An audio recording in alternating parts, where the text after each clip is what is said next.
guys, welcome back to our channel. Super happy to see everyone here. Guys, for today's episode, I'm going to share to you up-and-coming Louis Vuitton bags. Prices, SKU, launch date, and features will be featured here. So ready your phone to take a screenshot and kindly check with your CAs for availabilities and pre-orders. So I'm inviting you to please watch until the end of our episode. Hi guys, Ron here, Suking Budgetarian Fashionista. I publish vlog every Wednesdays and Saturdays about fashion. I do luxury shopping vlogs, hauls and unboxings. I also do bag reviews and provide styling tips. I'm inviting you to please join our ever-growing fam. There's a cute little icon here. So please click on this one so you can easily subscribe and be a member of our growing luxury addicted family. Please like and share this video and follow me on my new Instagram account that's @Rabier52 for daily updates and styling tips coming from me. Happy Louis Vuitton Day, guys! I'm very happy to share upcoming Louis Vuitton bags launching April-May 2024. Prices, SKUs, product features, and launch dates are all included. Kindly take a screenshot for your reference, and for pre-orders and availabilities, kindly check with your CAs. Happy shopping, everyone!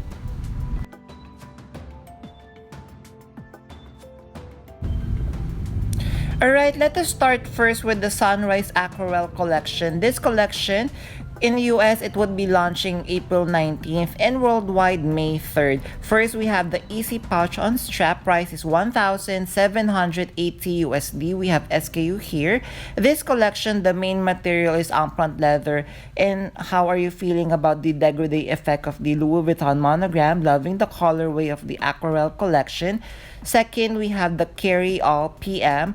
Price is $3,400 USD. So this one, it comes with the smaller pouch. I am loving the bag tag over here.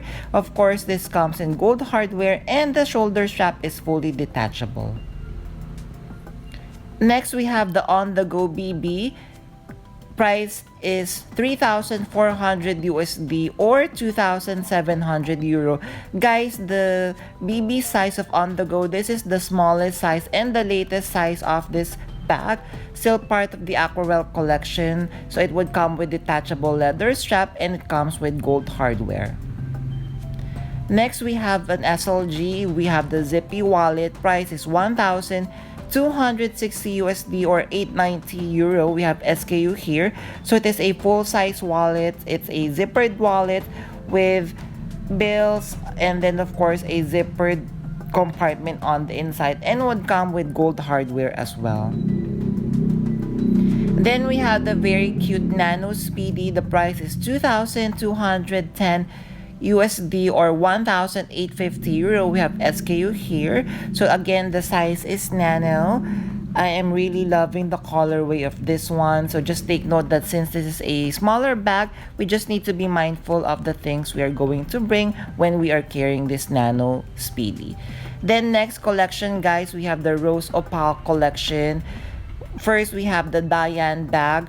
This collection would also be launching in the US April 19th and worldwide May 3rd. For the Diane, price is 2,100 USD or 1,700 euro. The main material of this collection is in upfront leather and it's very beautiful, like rose ballerine pink color. Second, we have an SLG. We have Sarah wallet. Price is 445 USD or 350 euro. We have SKU here. This is a long wallet with card slots and zippered compartment and gold hardware. Next, we have another SLG, the very cute card holder Louis Vuitton charms. Price is 445 USD or 350 euro. We have SKU here. The difference of this one from the regular card holders, as you're going to notice the Louis Vuitton charms on the side, how cute this one. So it has multiple card slots and loving the ballerine pink colorway. Another SLG, we have the Lisa compact wallet. Price is 645 USD or 520 euro. We have SKU here. It would come in gold hardware. Again, the main material is this very beautiful upfront leather in this pink ballerine colorway. So it has one zippered compartment and it has gold hardware. Then still part of the Rose Opal collection, this very cute and new design, the back up backpack. Price is 3,600 USD or 2,900 euro. We have SKU here. So I am predicting that this new design of backpack would be hot once it gets launched by April 19th or May 3rd. Then we have the very cute Speedy 20. Price is 2,570 USD or 2,100 euro. It would come with detachable chain strap. Again, size is 20 centimeters across. Main materials in upfront leather, and it would have gold hardware as well. Next, we have the Neo Noe BB. Price is 2,590 USD or 2,200 euro. We have SKU here. How cute is this one? Although so as we could see here, it would come still with the beautiful top handle and adjustable leather crossbody strap. Then we have the on-the-go size PM. Price is 3,250 USD or 2,600 euro. SKU is provided. How cute is this colorway? It would come, of course, with top handle and a longer shoulder strap that you could fully detach. Then we have new design bag. We have the Capucine size GM Supple, or I feel it's the soft or slouchy version. Price is 8,700 USD or 7,600 euro. We have SKU here. This is a new design or new version of the classic Capucines, as you're going to see that it is a softer, slouchier version. It would come in the noir colorway, but this one, the material is the millesimi leather. That is why, guys, just look at the price, 11,400 USD or 10,000 euro. We have SKU here. It would come with the very beautiful contrasting gold hardware. Last colorway on this one, so price is 8,700 USD or 7,600 euro. The color of this one is like a cream beige colorway. It would come with silver hardware. We are again noticing the overall slouchy base of the new Capucines bag.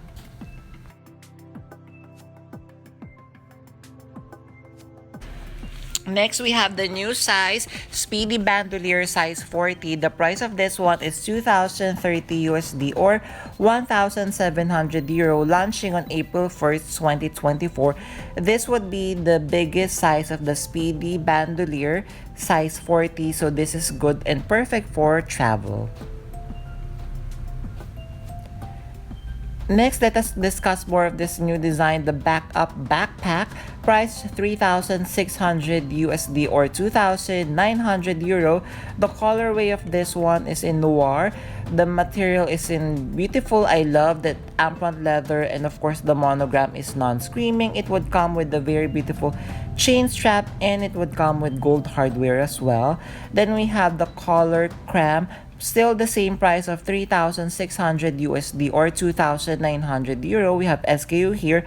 I am also loving this colorway, and as you're going to see, the strap at the back, it would comes with the chain and it would come with the leather, so it would be easier for us to carry if, for example, this gets a little bit heavier. Then how cute is this one, the new size of Diane bag, size nano. Although, guys, I'm surprised with the price is still 2,230 USD or 1,800 euro. We have SKU here. The size is nano. This is the latest size in addition to the Diane family bag.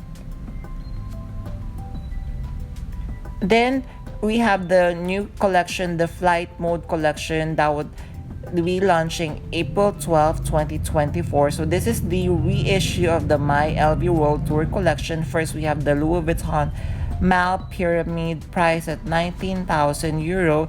The difference on this one, I'm noticing that the stickers that they're going to use looks a little bit more vintage, and up to this point, guys, we are not sure, because with My LV World Tour Alma, I was able to change the leather trims into black leather, and I was able to change the interior as well. So just stand by once I have information whether we could customize and remove and change the leather trims and the interior. I will be updating you on our community wall, so make sure you are subscribed to our channel.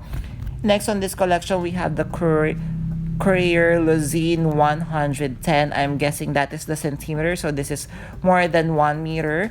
Price is 55,000 euro. We have SKU here, so this is the classic trunk bag. And also I'm also noticing, maybe it's just the lighting, but the monogram canvas that they're using, it looks also vintage in my eyes, or is it just me? Then we have the Speedy 30 in this collection. So this actually walked the runway. If you are remembering, I've also discussed this briefly. So as you can see, the stickers that they're going to use are more of the vintage looking ones, but as we are noticing that it comes still with the pre-treated vachetta. Then we have the Opal 45 bandolier. Price is 2,800 euro. We have SKU here, so same configuration, a little bit more slouchy. On the runway, it would come with detachable and adjustable leather strap. It would come with bag tag and the vintage stickers as well. There, did you enjoy our episode for today? So what did you think of the up-and-coming bags from Louis Vuitton? If you have stayed at this part of this episode, kindly leave me a shopping cart emoji. I would really appreciate it. Thank you! Guys, what are your thoughts regarding the new collection? Are you adding anything to your wish list? Definitely, I would love to hear from you, so kindly comment down below. Before we end our episode, I'm inviting you guys to please join our ever-growing fam. There's a cute little icon here, so please click on this one so you can easily subscribe and be a member of our growing luxury addicted family. Please like and share this video and follow me on my new Instagram account, that's at Premiere52, for daily updates and styling tips coming from me. A million thank you for staying with me in today's episode. I'm going to leave a couple of videos here for you to check out. Please stay safe. I'm going to see each and every one of you soon. Bye!